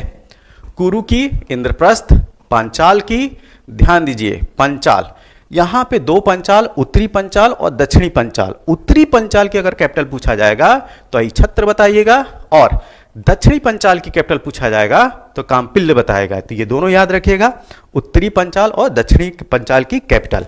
इसके साथ में अगर मत्स्य की कैपिटल पूछा जाए तो यह है विराटनगर। सूरसेन जो कि आपसे प्रश्न में दिया गया था, तो सूरसेन की कैपिटल है मथुरा। अस्मक। 16 महाजनपदों में यह जो अस्मक है वही जो है केवल एक महाजनपद ऐसा है जो दक्षिण भारत में था। ठीक है, तो अस्मक, इसकी कैपिटल पोतन या पोटली, गांधार, तक्षशिला, कंबोज, राजपुर अथवा हाटक, ये दोनों जो है वो ऑप्शंस में दिए गए थे। ठीक, अवंती, अवंती का जब प्रश्न है, ठीक है, तो आप उत्तरी अवंती और दक्षिणी अवंती दोनों को देखिएगा। अगर उत्तरी अवंती पूछा जाए तो उसकी कैपिटल उज्जैनी थी और दक्षिणी अवंती की कैपिटल महिष्मती। अब ये तो 16 महाजनपद थे और उनकी कैपिटल।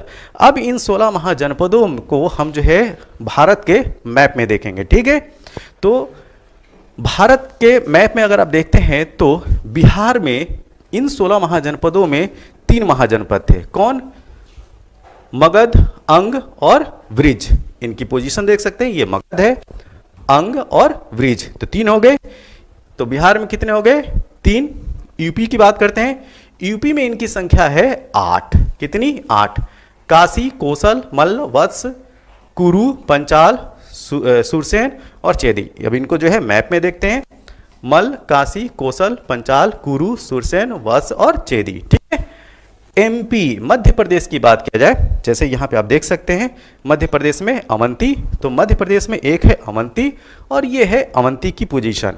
अब हम बात करते हैं राजस्थान की। ठीक है, ध्यान रखिएगा, राजस्थान, राजस्थान में 16 महाजनपदों में जो मत्स्य जनपद है वो पड़ता था राजस्थान में। ठीक, साउथ इंडिया में, जैसा मैंने बोला कि साउथ इंडिया में केवल और केवल एक ही है, कौन? अस्मक। क्या? अस्मक। अब इसके अलावा आज की डेट का जो अफगानिस्तान है वहां पे 2 आपको महाजनपद देखने को मिलेंगे, एक है कंबोज और दूसरा है कंधार। तो यह जो है आप जो 16 महाजनपद हैं उनको आपने मैप में देखा। ठीक है, अब चलते हैं हम अगले प्रश्न की तरफ। हमारे सामने जो अगला प्रश्न है कि following king is known to have sent his ministers to suppress the cruelty against animal in Kasi region। ठीक है, तो आपको बताना है कि निम्नलिखित में किस राजा ने अपने मंत्रियों को पशुओं पर क्रूरता, बहुत इंपॉर्टेंट ये क्वेश्चन है। ठीक है, पशुओं पर क्रूरता पर प्रतिबंध लगाने के लिए काशी क्षेत्र, मतलब कि आज का जो बनारस है, उस क्षेत्र पे भेजा था। ठीक है, तो ये था चालुक्य राजा कुमारपाल। बहुत इंपॉर्टेंट ये प्रश्न है, इसको जरूर याद रखिएगा। ठीक है, तो ऑप्शन नंबर बी जो है इसका सही उत्तर है, चालुक्य राजा कुमारपाल। अगला प्रश्न, किस शासक ने सिंहल द्वीप के विरुद्ध 642 ईस्वी में 2 समुद्री अभियान भेजा था? ठीक है, फिर प्रश्न को देखिए, which of the following king did send 2 naval expedition to Ceylon in 642 AD? तो ये थे नरसिंह वर्मन फर्स्ट। ध्यान दीजिएगा, Narasimha Varman first, option number B इसका सही उत्तर है। अगला प्रश्न, शेरशाह सूरी का अंतिम अभियान निम्नलिखित में से किस राज्य के विरुद्ध था? तो ये था कालिंजर। तो शेरशाह का जो अंतिम अभियान होता है वो होता है 1545 में। ठीक है, 1545, 1545। और उसके बाद जो है एक दुर्घटना बस बम फट जाने की वजह से शेरशाह सूरी की मृत्यु हो जाती है। तो इसका जो अंतिम अभियान था वो कालिंजर का अभियान था, इसको याद रखिएगा। ठीक है, अब अगला प्रश्न, निम्नलिखित घटनाओं पर विचार कीजिए और इन्हें कालक्रमानुसार व्यवस्थित करना है। ठीक है, तो यहाँ पे जो है वो 4 युद्धों के नाम दिए हैं। कन्नौज का युद्ध, जिसको बिलग्राम का युद्ध भी बोलते हैं, यह 1540 ईस्वी में होता है। ठीक है, चौसा का युद्ध 1539 ईस्वी में होता है। तालीकोटा का युद्ध 1565 ईस्वी में होता है। खानवा का युद्ध 1527 ईस्वी में होता है। प्रथम पानीपत के युद्ध के जस्ट 1 साल बाद। ठीक है, तो अब हमको जो है यहाँ पे चारों युद्धों के जो ईयर हैं वो पता चल चुके हैं। अब इनको जो है हम काल क्रमानुसार जो है व्यवस्थित कर सकते हैं कि पहले कौन हुआ, फिर उसके बाद में कौन हुआ और लास्ट में कौन हुआ। ठीक है, तो यहाँ पर किसका? जी हाँ, खानवा का युद्ध, मतलब कि चौथा। उसके बाद खानवा के बाद चौसा का युद्ध 2। उसके बाद बैटल ऑफ कन्नौज या बिलग्राम का भी युद्ध इस जानते हैं। तो ये हो गया 4-1 और 1565 में होता है तालीकोटा का युद्ध 3, तो 4-2-1-3 ऑप्शन नंबर ए इसका जो है वो सही उत्तर है, ऑप्शन ए। अब हम क्या करेंगे कि ये जो युद्ध थे, ठीक, ये युद्ध जो है किस वर्ष लड़े गए ये तो आपको पता चल गया, और किनके बीच लड़ा गया इसको भी देख लेते हैं, क्योंकि प्रश्न थोड़ा सा ट्विस्ट कर दिया अगर इसी फैक्ट में, तो दूसरे तरीके के प्रश्न बन सकते हैं कि ये जो युद्ध जो है वो किनके बीच में लड़ा गया। ठीक है, तो कन्नौज का युद्ध जो है 1540 ईस्वी में होता है, किसके बीच में? हुमायूं और शेरशाह सूरी के बीच में। चौसा का युद्ध 1539 ईस्वी में होता है, किसके बीच में? जी हाँ, हुमायूं और शेरशाह सूरी के बीच। तालीकोटा का युद्ध 1565 में होता है, बहमानी और विजयनगर एम्पायर के बीच। खानवा का युद्ध होता है 1527 में, बाबर और राणा सांगा के मध्य। अगला प्रश्न जो है वो एसर्शन और रीजन बेस्ड है। ठीक है, तो कथन और कारण बेस्ड है। अब इसको देखते हैं, कथन क्या है?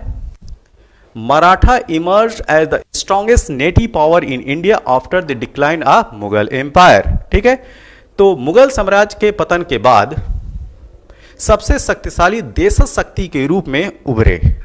क्या मराठा जो है सबसे शक्तिशाली देश शक्ति के रूप में उभरे? क्या स्टेटमेंट सही है? जी हाँ, यह कथन बिल्कुल सही है, तो ये तो सही है। अब कारण देखते हैं। Maratha were the first ruler who have a clear concept of United Indian Nations, मतलब कि मराठा पहले शासक थे जिनके पास एकीकृत भारतीय राष्ट्र की संकल्पना थी। जी हाँ, ये बात सही। और ये जो कथन है और इसके साथ में जो कारण दिया गया है, इस कारण को सपोर्ट भी करता है। तो इस हिसाब से हम कह सकते हैं कि इस कथन की ये व्याख्या भी कर रहा है। तो हमारा जो सही उत्तर होगा क्या होगा? Option number A. ठीक है, क्या ए और आर दोनों सही हैं और आर ए की सही व्याख्या भी करता है। अब चलते हैं अगले प्रश्न की तरफ। हमारे सामने जो अगला प्रश्न है कि निम्नलिखित में से कौन सी मुद्रा, ठीक है, करेंसी की बात की जा रही है, छत्रपति शिवाजी के राज्य में प्रचलित रजत मुद्रा नहीं थी। मतलब आपको बताने कि कौन जो है सिल्वर वाली करेंसी नहीं थी। ठीक है, Which of the following coins was not a silver coin currency in the kingdom of Chhatrapati Shivaji? तो यहाँ पे जो 4 ऑप्शन दिया गया है, ठीक है, रुपया, लारी, टका, रुका। ठीक, इसमें जो रुपया है वो छत्रपति शिवाजी के टाइम की चांदी की मुद्रा नहीं थी। बाकी की ये जो 3 देख रहे हैं, लारी, टका, जिसको असरफी टका भी बोलते हैं, और रुका, ये तीनों चांदी के सिक्के थे। तो यहाँ पे प्रश्न के अनुसार जो सही उत्तर होगा, जो कि पूछा जा रहा है कि कौन रजत मुद्रा नहीं थी, वो हो जाएगा ऑप्शन नंबर ए। इसी के साथ जो छत्रपति साहू जी महाराज के टाइम में जो अन्य मुद्राएं थी उनको भी देख लेते हैं। ठीक है, तो देखिए, छत्रपति शिवाजी राज्य में प्रचलित रजत मुद्राएं थी, लॉरी जो कि ऑप्शन में था, टका ये भी ऑप्शन में था, और रुका, ये तीनों जो है रजत मुद्राएं थी। और मराठा साम्राज्य में, ध्यान दीजिएगा, मराठा साम्राज्य में प्रचलित जो अन्य मुद्राएं थी, फनम, ये भी एग्जाम में पूछा जा चुका है कि फनम क्या है। तो फनम याद रखिएगा, ये करेंसी है, कॉइन है। फनम, चक्रम, पादशाही, होड़, निशानी होड़, तिरुका, पैसा, दाम, ये सब जो हैं ये क्वाइंस थे, ये क्वाइंस के नाम थे, ये मुद्राओं के नाम थे, इनको याद रखिएगा। अगला प्रश्न, कश्मीर के शासक जैन उल आबिदीन का वास्तविक नाम क्या था? इसका वास्तविक नाम था शाही खां। फिर से देखिए प्रश्न क्या है, तो what was the real name of Zain ul Abidin the ruler of the Kashmir? ये है शाही खां। ठीक है, तो जैन उल आबिदीन का वास्तविक नाम शाही खां था। थोड़ी सी और जानकारी लेते हैं इनके बारे में। देखिए, इन्होंने महाभारत और राजतरंगिणी, ध्यान दीजिए, महाभारत और राजतरंगिणी का फारसी में अनुवाद करा है, और ये कश्मीर के शासक थे। ये प्रश्न में भी दिया है, कहाँ के? कश्मीर के शासक। और इनको कश्मीर का अकबर भी कहते हैं, और इन्हें कश्मीर का अलाउद्दीन खिलजी भी कहते हैं। अकबर इनकी उदार नीतियों की वजह से कहते हैं, और अलाउद्दीन खिलजी इनका मार्केट मतलब बाजार सुधार प्रणाली और मूल्य सुधार की वजह से, ठीक है, इनको जो है कश्मीर का अलाउद्दीन खिलजी भी कहा जाता है। इसके साथ में एक चीज़ और याद रखिएगा, इन्होंने एक द्वीप बनाया था जिसका नाम रखा था जैना द्वीप। क्या? जैना द्वीप। तो ये जो जैना द्वीप है यह वूलर झील, जो वूलर लेक है उसके बीच में इन्होंने ये आइलैंड बनाया था। अब चलते हैं अगले प्रश्न की तरफ। Which of the following gases was absent? फिर से देखिए, which of the following gases was absent in the atmosphere of the primitive अर्थ?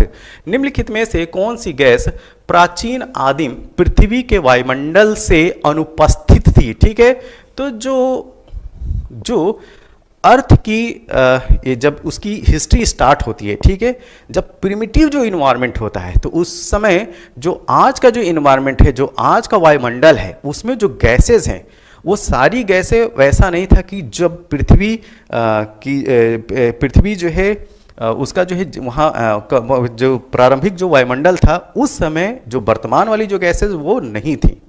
तो उसी क्रम में जो गैस अब्सेंट थी वो थी ऑक्सीजन। तो जो पृथ्वी का प्रिमिटिव इन्वायरमेंट था उस समय ऑक्सीजन नहीं थी। ठीक, तो ये याद रखिएगा ऑप्शन नंबर सी। इसी वजह से जो प्रिमिटिव इन्वायरमेंट है पृथ्वी का उसको रिड्यूसिंग इन्वायरमेंट बोलते हैं। ठीक है, और आज की डेट का जो इन्वायरमेंट है वो ऑक्सीडाइजिंग इन्वायरमेंट है। क्यों? क्योंकि जैसा कि हम जानते हैं कि लगभग 21% अपने वायुमंडल में 21% है वो ऑक्सीजन है। सबसे ज़्यादा परसेंटेज किसका है? नाइट्रोजन का। 78% अप्रॉक्स है वो नाइट्रोजन है। लेकिन ये जो कंपोजिशन है वो प्रिमिटिव अर्थ एटमॉस्फेयर में ऐसा नहीं था। अब चलते हैं अगले प्रश्न की तरफ। अगला प्रश्न यह है कि प्रसिद्ध ज्वालामुखी पर्वत कारकाटोआ निम्नलिखित में से किस देश में स्थित है? तो कारकाटोआ स्थित है इंडोनेशिया में। कहां पे? इंडोनेशिया। अगला प्रश्न यह है कि भारतीय संविधान के किस अनुच्छेद में केंद्र शासित प्रदेशों के लिए उच्च न्यायालय, यहां पे हाई कोर्ट की बात की जा रही है। ठीक है, तो भारतीय संविधान के किस अनुच्छेद में केंद्र, ध्यान दीजिए यहां पे केंद्र शासित टेरिटरी की बात की जा रही है। ठीक है, वहां पे उच्च न्यायालय का प्रावधान है। तो यह है अनुच्छेद, यह है आर्टिकल 241। अगला प्रश्न जो है वो कथन कारण बेस है। देख रहे हैं कि कथन और कारण वाले जो प्रश्न हैं वो बहुत पूछे गए हैं। ठीक, तो कथन और कारण के क्रम में यह दूसरा प्रश्न है।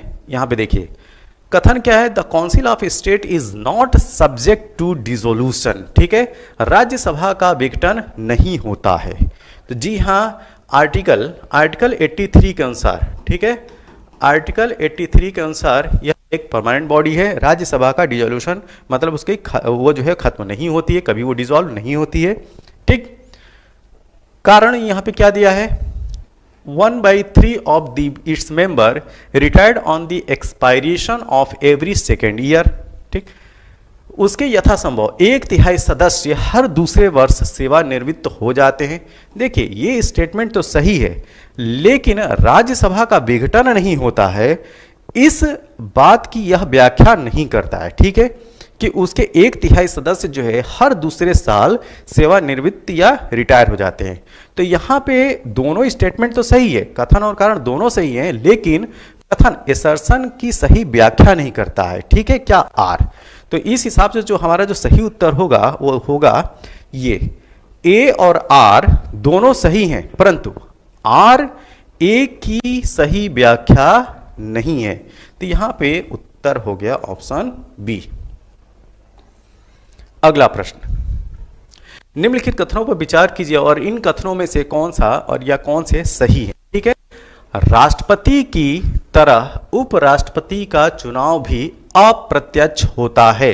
अप्रत्यक्ष मतलब इनडायरेक्ट। जी हां, भारत में राष्ट्रपति और उपराष्ट्रपति, प्रेसिडेंट और वाइस प्रेसिडेंट का जो इलेक्शन होता है वो इनडायरेक्ट होता है। यह स्टेटमेंट तो सही है, पहला कथन सही है। अब दूसरा देखते हैं, दूसरा स्टेटमेंट ये है कि राज्यों की विधायिकाओं के सदस्य दोनों के चुनाव में महत्वपूर्ण भूमिका निभाते हैं। ये जो स्टेटमेंट है गलत है। ठीक, देखिए राज्य की जो विधायिका है, मतलब कि जो लेजिस्लेटिव असेंबली है, केवल राष्ट्रपति के चुनाव में लेजिस्लेटिव असेंबली के मेंबर पार्टिसिपेट करते हैं। तो राष्ट्रपति के चुनाव में लोकसभा, राज्यसभा और लेजिस्लेटिव असेंबली के मेंबर जो है वो पार्टिसिपेट करते हैं, लेकिन उपराष्ट्रपति के चुनाव में केवल लोकसभा और राज्यसभा के ही मेंबर पार्टिसिपेट करते हैं। स्टेट लेजिस्लेटिव असेंबली के जो मेंबर होते हैं वो पार्टिसिपेट नहीं करते। तो यहाँ पे जो दूसरा ऑप्शन है वो क्या हो जाएगा, गलत हो जाएगा। तो इस प्रकार से हमारा जो सही उत्तर है वो क्या हो जाएगा, यस, उत्तर एक जो है यह सही है। अगला प्रश्न, किसी राज्य के राज्यपाल संविधान के निम्नलिखित में से किस अनुच्छेद के अंतर्गत विधानमंडल के अवकाश के दौरान, ठीक, तो विधानमंडल के अवकाश के मतलब यह है कि अगर अगर बोला जाए कि जो स्टेट लेजिस्लेटिव असेंबली है, जो विधानसभा है, वो अपने कार्य सत्र में नहीं चल रही है, ठीक है, तो उस दौरान अध्यादेश जारी कर सकते हैं। तो आपको उस अनुच्छेद, उस आर्टिकल का नाम बताना है, ठीक है। तो वह आर्टिकल है 213। राज्यपाल अनुच्छेद 213 के तहत अध्यादेश ला सकते हैं, और अगर केंद्र में बात किया जाए तो राष्ट्रपति को यह अधिकार जो है, अध्यादेश लाने का अधिकार आर्टिकल 123 के तहत मिलता है। तो ये दोनों आर्टिकल आप याद रखिएगा। इस प्रश्न के अनुसार जो सही उत्तर है वो है ऑप्शन नंबर बी, अनुच्छेद 213। अगला प्रश्न ये है कि NITI Aayog was established in India. Bharat में नीति आयोग की स्थापना जनवरी 2015 में की गई, ठीक। तो 2015 में नीति आयोग की जो स्थापना की गई थी वह कैसे की गई थी, यह आपसे पूछा जा रहा है। तो नीति आयोग की स्थापना न तो भारत के संविधान, न तो लोकसभा राज्यसभा में किसी एक्ट के या विधेयक के द्वारा यह जो है वो बॉडी बनी थी, और न तो भारत के संविधान में नीति आयोग से संबंधित कोई प्रावधान था, ठीक है। तो इस प्रकार से ना तो यह एक कॉन्स्टिट्यूशनल बॉडी है नीति आयोग, और ना तो एक वैधानिक संस्था है जिसको पार्लियामेंट में एक्ट के थ्रू लाया गया हो, ठीक है।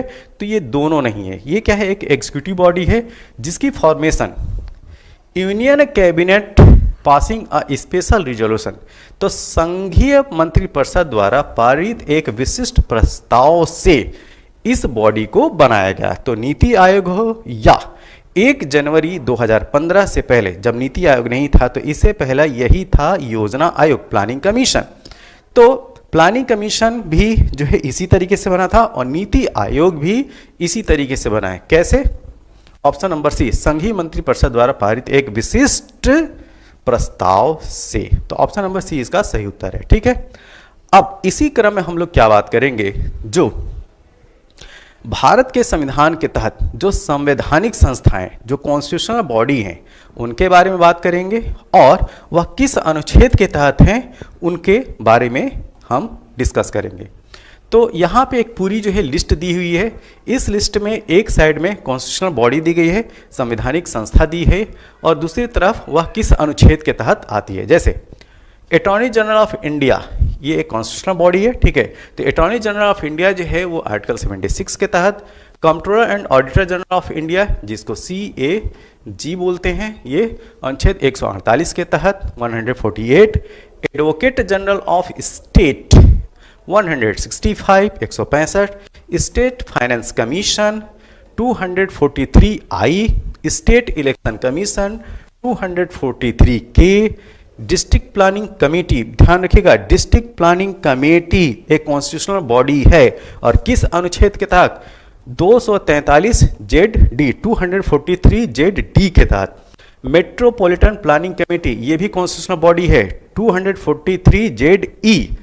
इंटर स्टेट काउंसिल, अंतर्राज्यीय परिषद, ये है आर्टिकल 263, इसका नाम जो है अक्सर पूछा जाता है एग्जाम में। फाइनेंस कमीशन, ठीक। तो फाइनेंस कमीशन ऑफ इंडिया की यहाँ पे बात की जा रही है, ये है आर्टिकल 280 के तहत। Goods and service tax council जिसको GST बोला जा रहा है, ठीक है, GST काउंसिल, जीएसटी काउंसिल की यहाँ पे बात की जा रही है। तो जीएसटी काउंसिल 279 ए के तहत है। आगे इसी क्रम में और संस्थाओं को देखते हैं। यूपीएससी पब्लिक सर्विस कमीशन का प्रोविजन 315 से 323 अनुच्छेद के तहत है। स्टेट पब्लिक सर्विस कमीशन की बात यही सेम, दोनों याद रखिएगा। यूनियन पब्लिक सर्विस कमीशन हो चाहे स्टेट पब्लिक सर्विस कमीशन, ये दोनों जो है कॉन्स्टिट्यूशनल बॉडी हैं और दोनों का अनुच्छेद क्या है 315 से 323। इलेक्शन कमीशन ऑफ इंडिया की बात आर्टिकल 324 के तहत की गई है। National commission for schedule caste 338 के तहत, national commission for schedule tribes 338 A. अब national commission for backward classes बहुत इंपॉर्टेंट है, ठीक, वेरी इंपॉर्टेंट, यह है 338 B. Scheduled area and scheduled tribes commission 339, backward classes commission 340, official language commission and official language 344, अनुच्छेद 344 या आर्टिकल 344 ये हो गया। और special officer for linguistic minorities, इसको भी जो है इंपॉर्टेंट में रखिए। तो special officer for linguistic minorities ये भी कॉन्स्टिट्यूशनल बॉडी है और यह है अनुच्छेद 350 बी के तहत। ये था यूपीपीएससी आरओ एआरओ के डेली प्रैक्टिस सेट में हमारा 8वां वीडियो। यह वीडियो आपको कैसा लगा, जैसा भी लगा हो आप अपने सुझाव जो है कमेंट बॉक्स में ज़रूर दें। और इस वीडियो की पीडीएफ के लिए हमारे Telegram channel the Prayagraj institute को ज्वाइन कीजिए और इस वीडियो की पीडीएफ को प्राप्त कीजिए। तब तक के लिए थैंक यू, धन्यवाद।